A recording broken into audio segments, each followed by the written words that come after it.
Hello, everybody, and thanks for joining in. Great to see we've got some fantastic numbers for today's session. My name is Adam Bennett.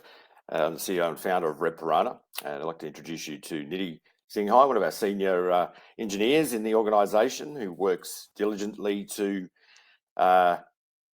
develop, talk to clients as well, and then come up with solutions for cybersecurity problems. You want to say hi, Nidhi? Hi, everyone.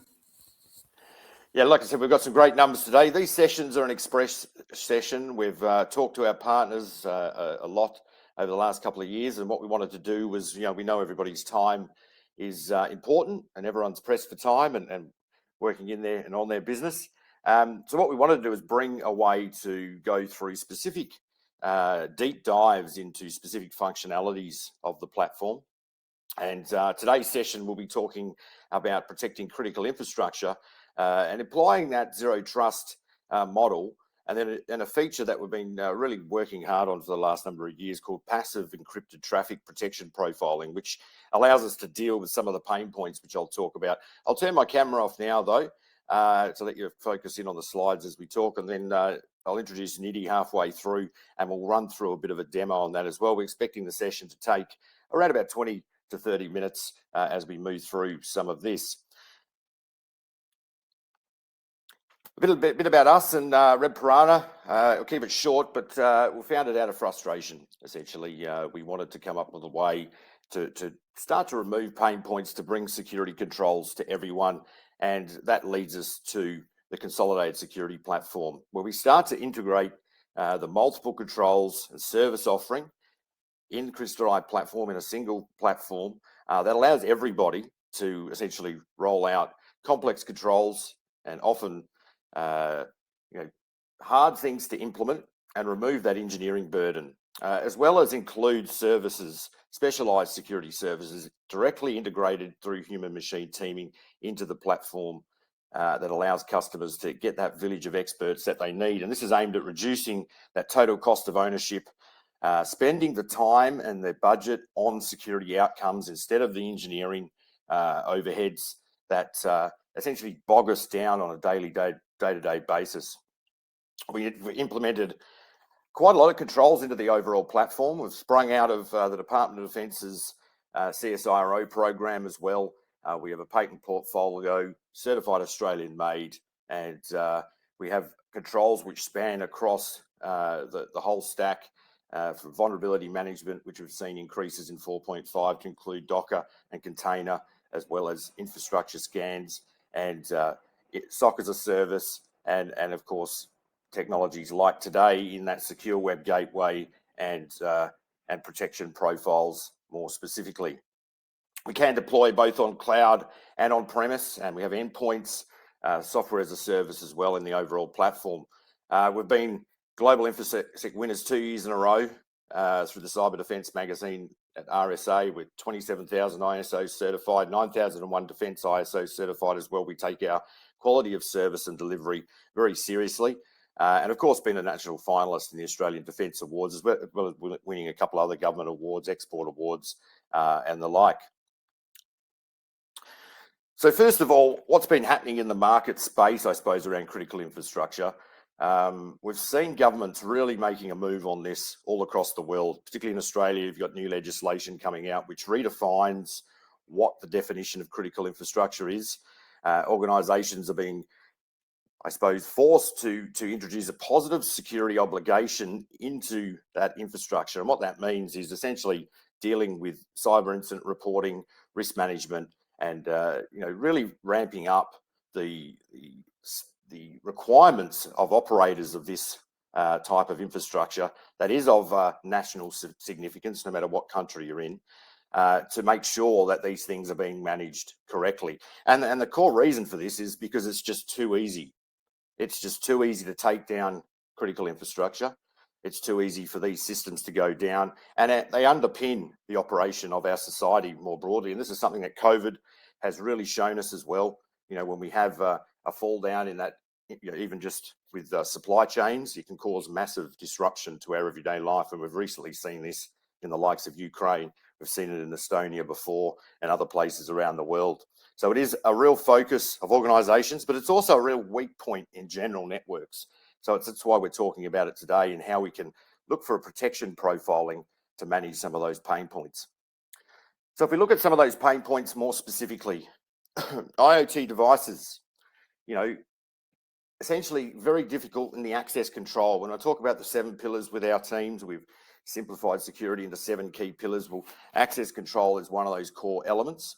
And services offered by an IoT device should only be accessible by the owner and the people in their immediate environment who they trust. And we see this too often not being the case. IoT devices must trust the local network to such a level that no further authentication or authorization is required. Any other device that is connected to the same network is also trusted. And this is something we'll take you through today, essentially being and how to set up that segment so you get a clean network. And this is especially a problem when the device is connected to the internet, which we see a lot of these IoT devices. I've got a toothbrush, for example, which is connected to the internet. We've seen in the past a casino get hacked by a fish tank monitoring system. We've seen barbecues that get hacked. TVs are now connected. And this is a major problem, both at the IoT level and in critical infrastructure with OT.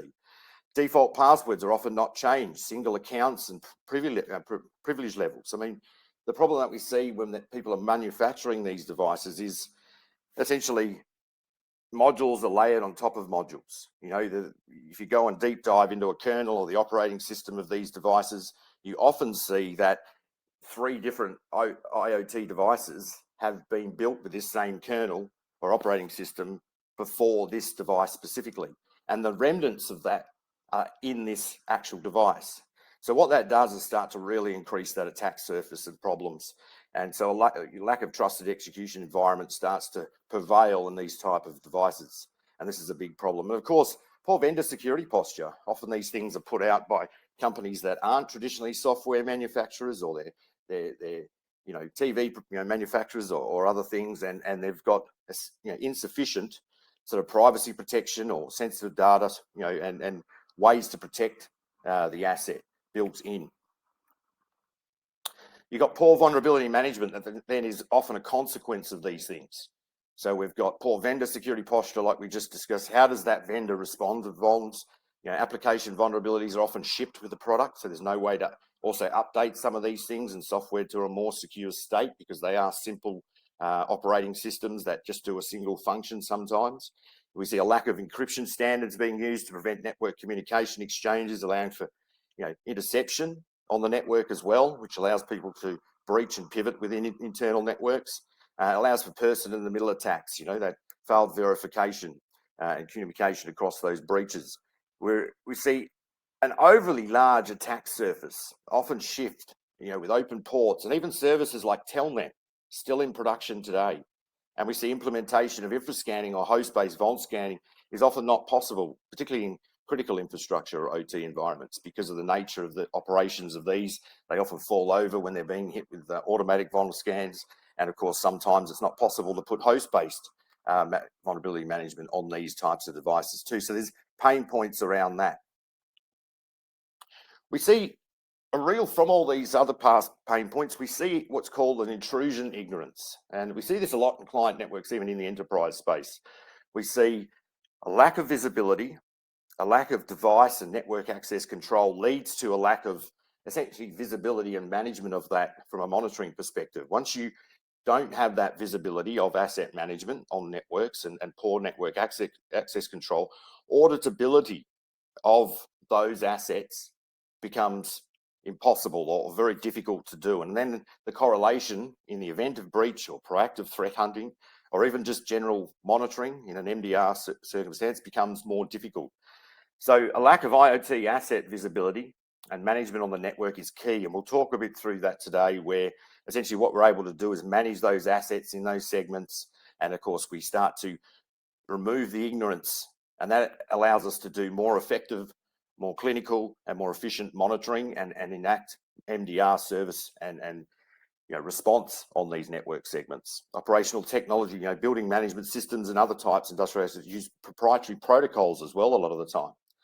And they simply, incompatible with, generalized security tools a lot of the time. So we'll also work through today, if we get time, on how we can set up custom protocol mapping in the operating system in Crystal itself, so that we can work from multiple angles, multiple layers to get good visibility, and of course then monitoring on this. When a device is compromised, it often keeps functioning, from the view of the administrator, so there's no logging or altering of functionality, and then that visibility and monitoring becomes difficult as well.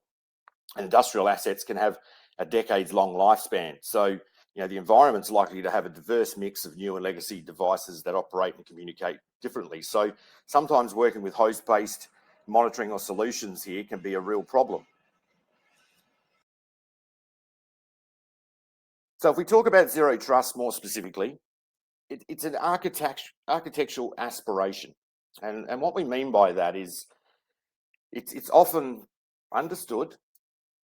I mean, if we go back to the 1960s when the OSs were being formed, and the Unix operating system, for example, had, multiple rings of trust. They actually scaled it back to 3, which is still in play today on most Linux or Unix-based systems, 3 rings of trust. And that was because of resource overhead. But the more rings of trust you have, the better off and more protected you'll be. And zero trust starts to take this principle, a least privilege principle, into play. And what that means is we need to start reviewing these things as untrusted devices in a network, and we need to separate those things from other parts of our operational environment. So, why does marketing need to be in the same place on a network as accounting? And why do IoT devices need to be on the same network as enterprise operations? And I'll tell you, from running pen tests for many years, penetration testing, a good way to get in is often through printers, which are connected to domain servers on a network and not physically protected, or it's not separated correctly. And of course, again, you go back to that monitoring capability. So some things we look for in successful network segmentation, because it's always better not to try and eat the whole elephant at once, as we say, and to start that scope for continuous improvement. So, using those perimeters as individual sub-projects, for example, and starting off with segments in their own segments. So not trying to do the whole thing at once, but essentially taking parts and separating them, and sort of building out islands of security in that sense. And we need to start this from the top too. We need to build that governance for accountability at the top in the strategic layer, right? So we recalibrate expectations from for more zones to more integrated zoning, and we integrate that and incorporate that into global network security design. So we start back at the design phase. And once we've separated zoning design from implementation, we keep design in-house. It's one of the problems that's happened over the number of years too, both outsourcing network design and implementation, and also with cloud over the last decade, where you have the 2 largest companies in the world essentially pushing, of course, an agenda to move people to the cloud, but we haven't really given a lot of thought to good network design and implementation. It's just push everything in the cloud, and that's why we see something like Mongo databases in the cloud with default credentials getting hacked every day, right? And you see this on the news all the time with, this government entity or this government entity, these driver's licenses found. Well, that's what often happens. It's just poor implementation and design on networking, and that's where we get poor sort of zero trust, essentially, because there's essentially taking the assumption that the internet can be trusted when it can't. Once we've done all the good design, we really need to start looking at unifying that policy management. And that's about multi-layering up across multiple parts of that security functionality, and essentially using those multiple layers of security to roll out good policy. And we need to drive this from the top. This needs to be done at a strategic level, and we need to essentially push this down into operations, whether it be soft controls and technical controls, and then we need to automate the enforcement of segmentation and essentially measure this. And that's essential of any good mature security program. So we need to redefine success as a multi-step series of coordinated actions. So that goes back to that point of not trying to eat the elephant at once. We need to have a long-term goal, long-term vision, but have short-term wins. So taking initial steps to break off parts and implement parts of zero trust in that. And like I said, this demo will go through one way how we can separate those IoT from the enterprise environment and then move that into its own segment.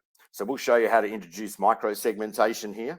We'll show you how to define that policy enforcement across device and application layer for IoT and OT devices. And we'll introduce clean network segment for greater monitoring and visibility. And so like that, I'd like to hand you over to Nidhi here. He'll take on a couple of slides and then move into the demo. And we have done a video for some of this today, just to get a bit more clearer, because I know some of you out there are partners on this call today will want to use this as a reference point. So we wanted the screen to be nice and clear, so that could be done. But there you go, Nidhi, all yours. Thanks, Adam. So coming to the segmentation that Adam mentioned that we can do using Crystal-I, the first segmentation that we have stressed and talked about in our advanced configuration module as well was the segmentation with zones. So in this one, we identify different zones in Crystal-I, and then all the assets in the same zone, they follow the same policies.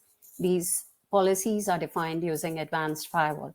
The new type of micro-segmentation that we have introduced now is the segmentation with device types. So you identify your assets based on device types, and you can apply policies based on those device types. And we also give you the option of introducing user-defined device types in this. So currently, we have the active monitoring, which we are supporting with our existing solutions. So the first that we'll use is advanced firewall that will prevent your lateral movement of data from your IoT segment to other internal networks. Now, when I say IoT segment, we are talking about the micro segment that we created using our IoT devices. Then we have observed that IoT devices use a mix of protocols. Not everything is encrypted. So for old devices which still run on HTTP, you do have your web filter, which can monitor and identify your malwares. We also have our IDPS profiles. So now Crystal-I supports multi-tenancy, so you can create a separate IDPS profile, which would be for IoT segment only. And we recommend it to be an inline profile, because using advanced firewall, you can again use your IoT segment just for that profile. And the base rule set that we already have that we received from our CSOC is the OT rule set. Now, coming to the passive encryption control, now for the devices that are using encrypted traffic, we have introduced a new application called Passive Encryption Control application. Now, this application can monitor encrypted traffic. So the idea behind this is that we form a baseline of fingerprint in our network in the IoT segment. And any deviations from that baseline is alerted and is considered as an anomaly. So we monitor the state changes against a baseline. And we also have multiple profiles to support different IoT device types. So while as I mentioned earlier, that we have an option of user-defined IoT devices as well. So that can be used with multiple profiles. Now we'll run a short demo to demonstrate how we can use these applications. In this demo, we'll talk about how we can use advanced firewall rule to pinhole traffic from IoT segment to different internal segments in Crystal-I. We'll also introduce our new application, Passive Encryption Control. So the test network that we are using in this demo is here. We have a Crystal-I, and we have segmented our user devices and IoT devices using a set network map. And we also have a test C2 server that we'll be using for testing our traffic. Now, to achieve this is our network map. I already have one device connected and mapped, and I've named it as a local server of type server. Now, we'll map this new IoT device. We'll mention the user, admin. Now, we'll choose the device type. We have introduced a new device type as IoT device. You can also see that we have an option of creating our new device types. So if you want to further segment or segregate your IoT devices into the types of IoT devices, it can be done here. You can choose the base type as IoT and mention a new type as camera. So this is also an option that is being provided. In this demo, we'll use a simple IoT device. We'll give it a name, test IoT device, and we'll add this device. So now we have two devices in the network. One is our server and one is the test IoT device. Now first of all, we'll see how we can pinhole the traffic from IoT devices segment to the rest of the network.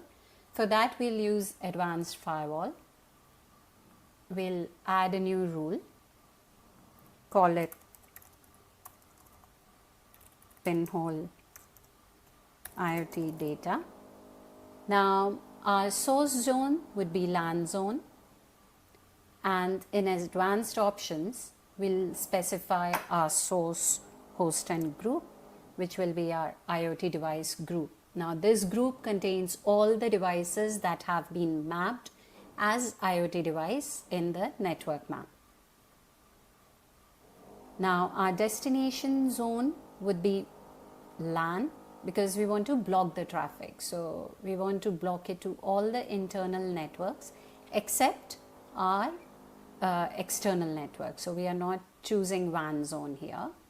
Now in our destination, what we want to do is, while we are blocking to all these zones, we also want the device to be able to fetch if there are any servers that are present in the network that will be providing updates to the IoT device group. Then we want to pinhole the traffic from IoT devices only to those servers, and we want to block it to the rest. So here we'll do, in destination we'll choose server group and we'll invert, and we'll add the target as block. Now what this is doing is, we'll recap this.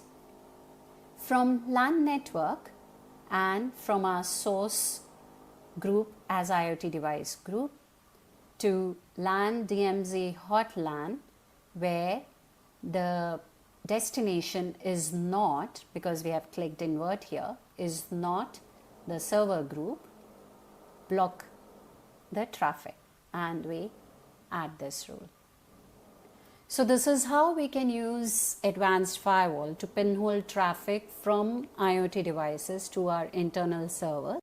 Now we'll look at the next application that we have developed for our IoT segment control, the passive encryption control application.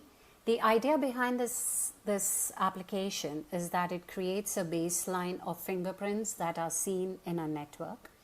Now, due to the sheer amount of IoT devices that are present in the outside, it's not possible to get the device identification for all the devices. So what we have done is, we capture a baseline of these devices in a network, and any traffic that is seen diverting from the baseline alerts the user. So let's see how we can achieve that with our application. To create a baseline, first we'll capture the secure state of a network. In our case, since this is our IoT network, it will capture the secure state of this network.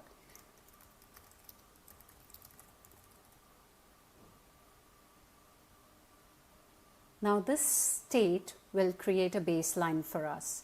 Right now we don't have any alerts in the system. To test our scenario, we'll be using this test setup. What we'll be doing is, we'll be establishing a tunnel between one of our IoT devices and a test C2 server. What this tunnel does is, it simply encapsulates a SSH tunnel for the communication between the two. So to test this, I have my test device and I'll create a connection. Now let's test if this connection works from our server, and it does. Now let's see the alerts that are generated for this one. So this is the alert that has been generated. If you can see, it has the SNI of this connection, which is the test server. Now, in my case, this is a red flag because this is an unknown server for me. But if it is one of the known servers, then you can allow this state. So the allowed state will be added to the baseline. For servers where we know that they are identified malware sites, we can simply block the device or we can block the fingerprint. So for our test case, let's block this fingerprint here. The fingerprint is successfully blocked. Now let's initiate our connection again.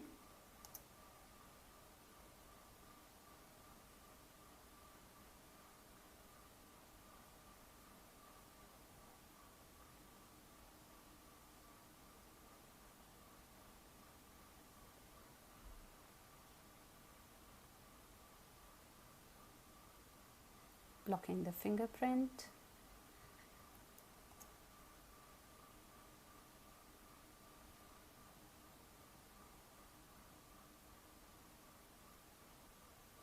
Let's check the connection. Our fingerprints are blocked, the known fingerprints for the server. Now let's test our connection back, and it is blocked.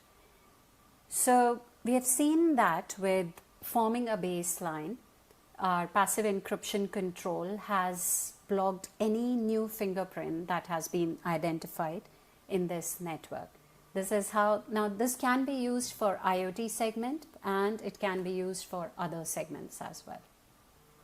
Thank you.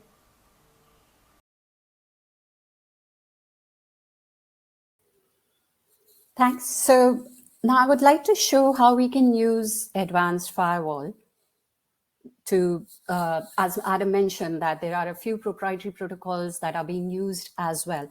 So we have the option in advanced firewall where we can control the proprietary protocols as well. So coming to our advanced firewall, we have services and we have service group. So what we can do is we can create a new service group and name it as test IoT group.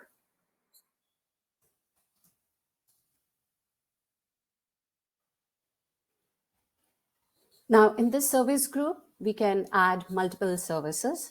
So what I'll do is we have a few known services like MQTT and AMQP. So let's add those here.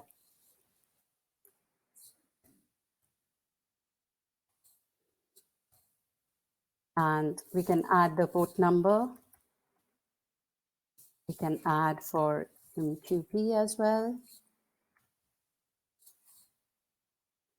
We add the group to our test IoT group and IoT services. So this way, what we have done is we have added a few random ports or random protocols that are being used with IoT, and we have created our group here.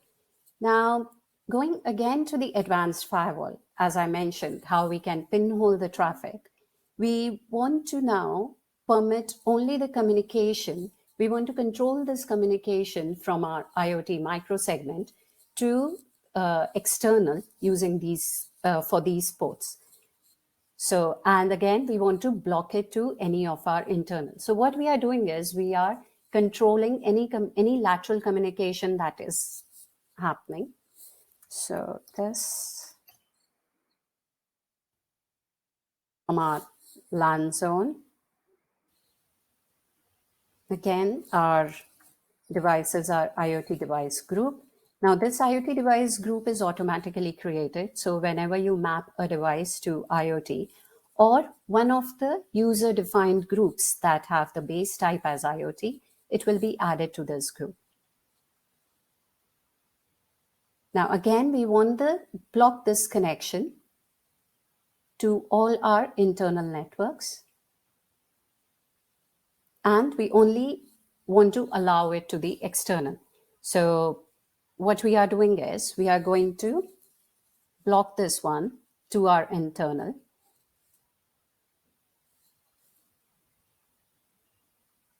So here we are blocking this first to our internal. So we have blocked all the communication. Now we'll only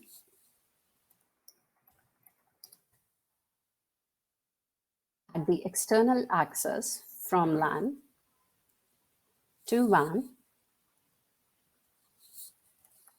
from IoT device groups to our test port groups,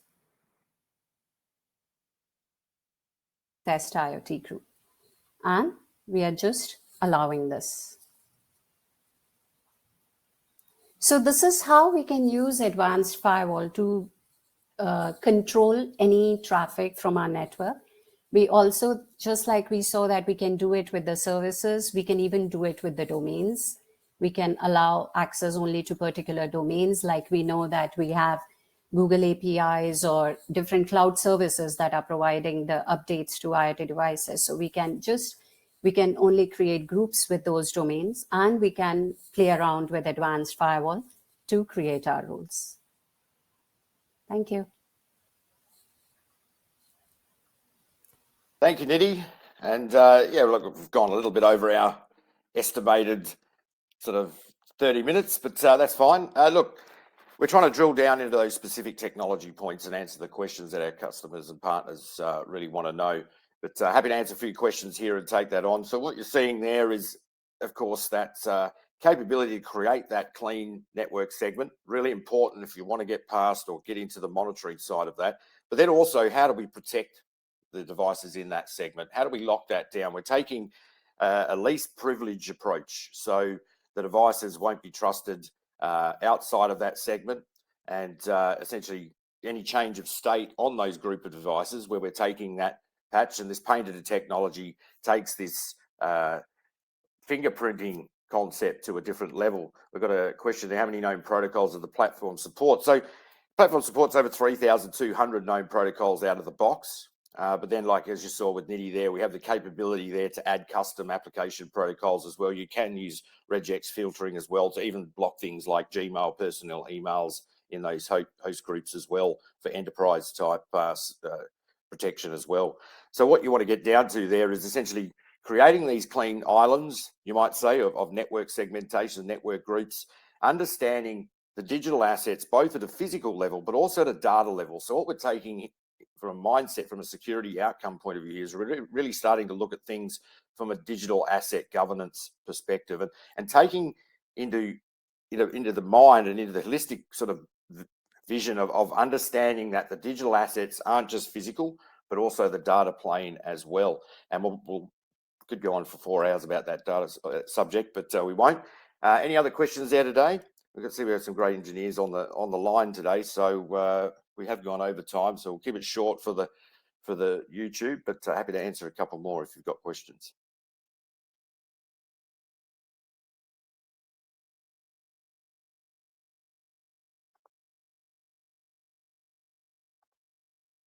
No, okay, good. Well, thank you very much. Haven't decided which one. What I'd love to for the next month's session. We're tossing up on 2 different ideas at the moment, so get in touch with your account manager. The first idea is Windows AD security, looking to do a session on that, on how to do some basic auditing of your AD environment. We've got obviously in 4.5 Crystalline coming in Azure application connections, where we'll start to bring that data into 4.5, and with the new correlation engine be able to correlate, start to look at correlation between cloud and network and endpoint data as we move forward in the roadmap. Really important for threat hunting.